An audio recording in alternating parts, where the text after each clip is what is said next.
What I would like to add also is that I talk about the earlier, like the movement in the Northwest Territories, but also the movement, I would say, right across Canada for First Nation was happening, and that just reaffirmed a lot of of who we are. We have a lot of medicine people around that time. We also had strong spirituality.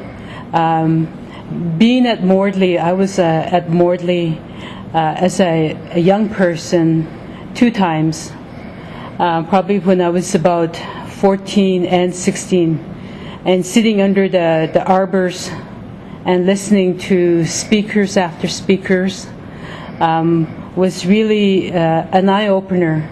For us in the North, most of First Nation have arbors now, and they also have their own spiritual time, different times of year. So that those are some of the things that happened at that time during Indian Ecumenical Conference is still happening today in terms of impact. And also, I'd like to add on, I'd like to give a big thank you to the Nakota people in Morley, who were amazing hosts. And late Chief John Snow, went out of his way to accommodate the various people that came there, and the Nakota people who fed us and looked after us. To this day, they'll always be looked at as one of the greatest hosts from all the young people. When they speak of Morley, they always think of the Nakota people and their kindness and them opening their doors to us to be able to participate in the ecumenical conference. And that's something that's really important as well, because the young people today, it created a unity. It created where we were able to speak to each other, and a connection that's always going to be there today. Where today, as grandparents and parents, we still talk about Morley, and our children now are asking us, when is the next conference going to be? And that's something we need to seriously look at, that we need to have another conference, whether it's in Morley or somewhere else. We need to create something so the youth of today will have something to look forward to and get prepared to be able to come to that conference if we can put that together. I think also in terms of impact is it really strengthened people out in the different First Nations.